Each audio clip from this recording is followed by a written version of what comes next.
শীতের বিকেল। বুড়ি বারান্দায় বসে, পুরনো কাঁথা জড়ানো শরীর, চোখ দুটি আকাশে স্থির। তার কোলের উপরে একটা পুরনো পুতুল, যেটা সে তার একমাত্র নাতনিকে দিয়েছিল জন্মদিনে বছর 10 আগে। নাতনিকে ছুঁয়ে শেষবারের মতো যখন বলেছিল, তুই চলে যা মা শহরে পড়তে, বুড়ি তোকে বেঁধে রাখতে চায় না। সেই থেকে বারান্দায় প্রতিদিন চেয়ে থাকে রাস্তার দিকে, একটা পায়ের শব্দের আশায়। প্রতিদিন রোদ পড়ে, সন্ধ্যা নামে, কুয়াশা গায়ে পড়ে, আর বুড়ির চোখে শুধু একটাই প্রশ্ন, তুই কি আর ফিরবি না মা? একদিন হঠাৎ ঝিরঝিরে বৃষ্টির মধ্যে দূরে একটা ছায়ামূর্তি দেখা যায়। পায়ের আওয়াজ বুড়ির কানে এসে লাগে। সে উঠে দাঁড়ায়, কাপা কাপা হাতে দরজার কড়া ধরে।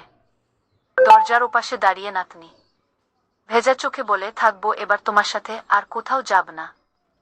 বুড়ি কিছু বলে না, শুধু নাতনিকে জড়িয়ে ধরে, আর তার চোখ থেকে গড়িয়ে পড়ে অশ্রু।